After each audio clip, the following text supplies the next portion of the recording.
Hey, what's going on out there? I'm Sean Devine. Hope you all are doing well, and welcome to a new video where we're going to cover the most important aspects of mixing with headphones. Now, I've mixed with headphones for over 15 years, and when I first started out, I made a ton of mistakes. Had I known what I'm about to share with you in this video, I would have saved myself a ton of time, headaches, and just overall confusion in terms of the approach for mixing with headphones. I want to bring some things to light today that maybe you haven't considered that have made the biggest difference for me in terms of the results I'm getting. And I also want to put some of the less important aspects that are talked about more often in perspective that you don't really need to be that worried about. So without further ado, let's dive in.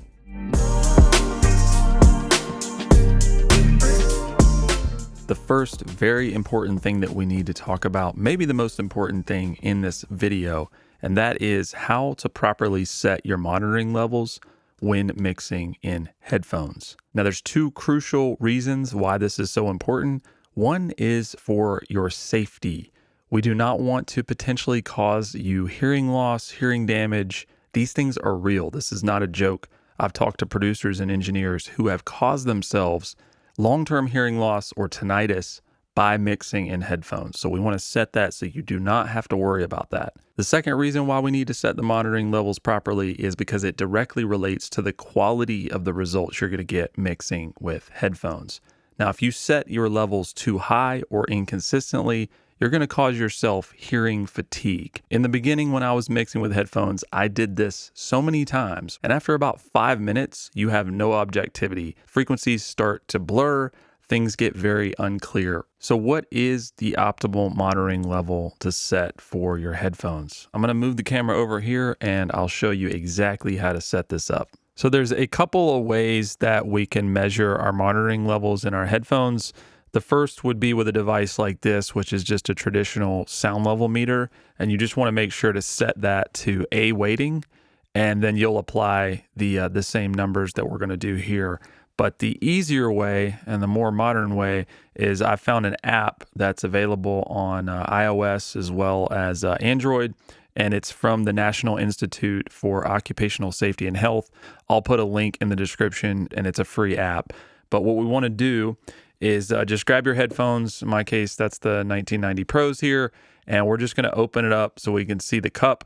And then we're going to put our phone up to it, kind of like our ear would be resting on it. Now, the number we want to focus on here is this LAEQ, because that's an average reading. So I'm going to hit play, and then we'll play in our DAW. And we're going to bring it up slowly.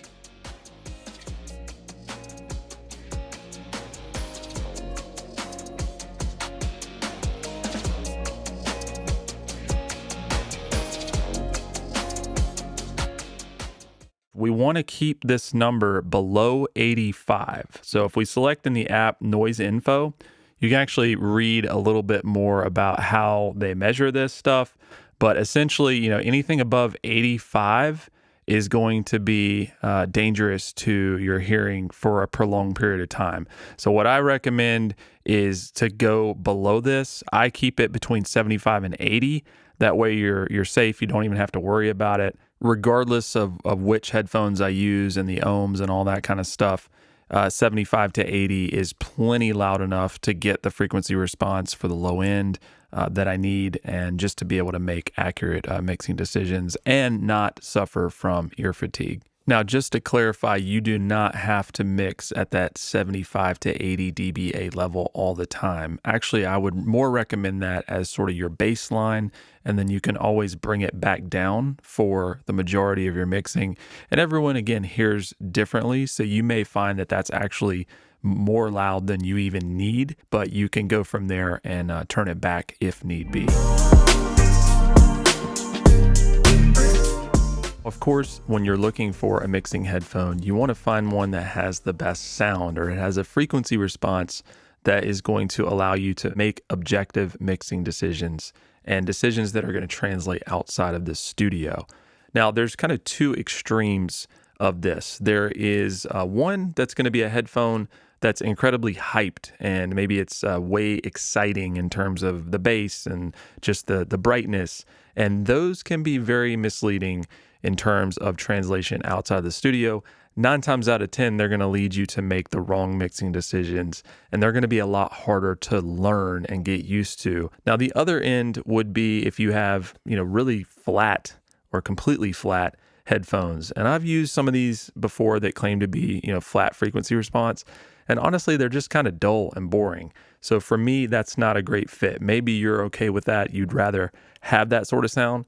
But if you're going to be mixing all day and you want to be, somewhat excited about the listening experience you have, my advice would be to find a middle ground there where you're getting a sound that you enjoy, that you're comfortable with, but that also is not going to lead you to make some of these decisions that are not going to translate outside of the studio. Every headphone that I own and every mixing headphone that I've tried sounds a little bit different. So this is, of course, a bit subjective, kind of like sizing and comfort. You need to try out. It's not really a one size fits all in terms of sound either. I will put some suggestions of the headphones that I use personally for mixing, including the DT700 Pro X. In my opinion, these are a great example of sort of the middle ground between having an entertaining or exciting sound, but one that also translates well and is not going to mislead you. I get good translation with these, but they sound really good. So again, just a balance there that you're going to want to look for. Now, I cannot do a mixing with headphones video without talking about the comfort factor. If you're like me, you're going to be wearing these for 3 or 4 hours a day mixing. It's so crucial that you have a pair of mixing headphones that you're not facing any kind of discomfort throughout the day. So for me, I like to go for more padding, whether it's velour head pads like these on the Bear Dynamic, additional padding on the headband. I wear a hat in a lot of my videos, and just wearing this for a long period of time, if you don't have proper padding up there, you can start to feel that pressure on your temple. You also just want to make sure that they fit your head properly. You're going to notice that this can be subjective in terms of sizing and how tight they fit on your head. You want to try these for yourself. Make sure it's going to be a fit and it's going to be something that you are comfortable wearing. I've tried some very expensive, super accurate flat headphones that are very reputable in the audiophile community that I found incredibly uncomfortable. They were not very well designed. And so there are just headphones like that where, yeah, if they sound great and you're getting good mixes with them, that's awesome. But if you can't keep them on your head for more than 30 minutes at a time, that kind of defeats the purpose. Openback headphones versus closeback headphones. Now, I know there's a lot of conversation out here about which one you should be using if you're going to be mixing professionally and wanting to get the best results. Popular opinion is generally that Openback headphones are the better choice for mixing with headphones. Now, while I would agree there are advantages to each of these, I would say ultimately it comes down to preference. Now, there are some important things to consider in terms of differences that I want to cover here today. From my perspective, Openback headphones do have a better sound stage. Now, what I mean by that is that the perception or the sensation that you're going to get while using an Openback headphone more closely resembles being in a room and listening to studio monitors. It just has that open kind of perspective. So if you prefer more the sound of speakers and you have some experience with studio monitors, chances are you're probably going to like that sound stage of the Openback headphones. I also think Openback headphones are easier to judge stereo imaging. So if you're having issues in terms of panning and where you're putting things in the stereo field, an Openback headphone can be more objective in making that decision, especially with a headphone, having the left and right on your ears versus being in front of speakers. It can be harder to judge, and I just find that I get better results with my panning in Openback headphones. Now, what I would say is the biggest difference and the one that you really need to be considering to make the best choice is realizing that Openback headphones and Closedback headphones have a very different perception and sensation of low end.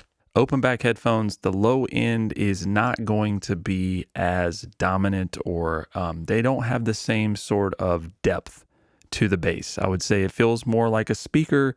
It's a little less like a subwoofer. If you have a good Closedback headphone that's sealed, it's kind of like having a ported sub. Now, you do need to be careful about the sound pressure levels because these are going to give you more with that bass, but you also get a perspective that's a little bit more helpful, in my opinion, in terms of the low end. Not related to the actual mixing itself, but also important is considering the isolation of a Closedback. You know, if you're in a situation where you need privacy, you're traveling, or you don't want to disturb someone else in the room, obviously you're not going to be using Openback headphones. So versatility of having the isolation in a Closedback is going to be a plus there. My recommendation is don't take my word for it or take anyone else's word for it for that matter. You really need to try a good Openback headphone and a good Closedback headphone and decide which one you prefer and which one is giving you the most objectivity and the one that you just enjoy the most, because you're going to be listening to these a lot when you're mixing. And so you want a balance of something that's comfortable, something that sounds good, but is giving you that perspective you need to make the best and most accurate mixing decisions. One of the more common questions I see on my channel is, do you need a dedicated headphone amplifier for your mixing headphones?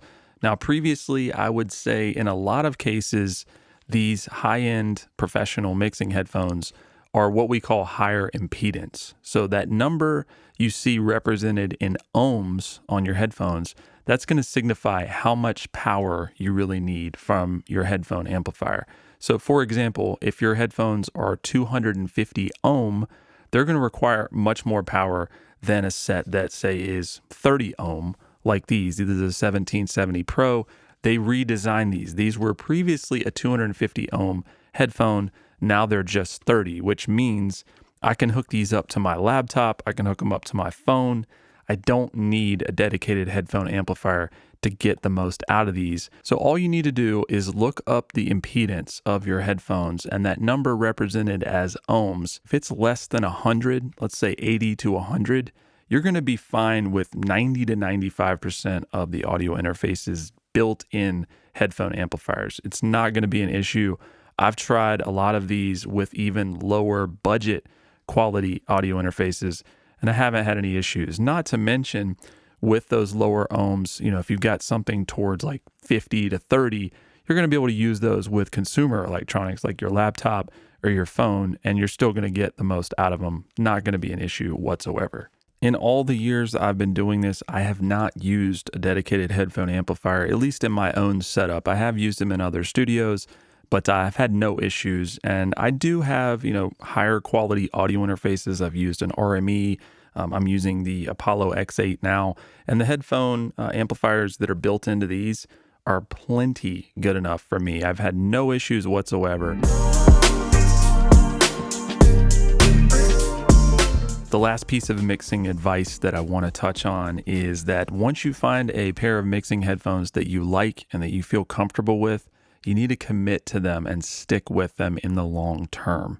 Now, you've seen different headphones on my channel. I have tested out a lot of different headphones, but one of the mistakes that I made was going back and forth when it came to making objective, critical mixing decisions. So not tracking. For tracking, I'll use a lot of different headphones. Different artists prefer different headphones, and that's fine. But when it comes to me making those critical mixing decisions, I really have a very small rotation of headphones that I trust. The only way you'll be able to truly trust your headphones when mixing is to learn them and spend a lot of time with them. So commit, don't jump around, don't make the same mistake as me. Once you find a good pair, use them and try to stick with them for maybe your whole career. If you're lucky, you know, a lot of mix engineers will use the same monitors their entire career. People are out here still using NS10s, for gosh sakes. We live in a day and age where mixing with headphones has become more and more common, even in a professional environment. Headphones have gotten more affordable, they are better, they require less power, lower impedance, so you don't need dedicated hardware to get the most out of these high quality headphones. And engineers are even using headphones exclusively to mix and getting amazing radio ready results. So it's never been a more exciting time to mix with headphones. But I hope this video sheds some light on some aspects that maybe you haven't been considering and keep you having fun in a long career of mixing with headphones. And also maybe we took some of the focus off of some aspects that are just really not that important in terms of getting the results that you want. If you got anything from the video, please like, subscribe, and consider sharing. Thanks so much for watching. God bless. We'll talk to you soon.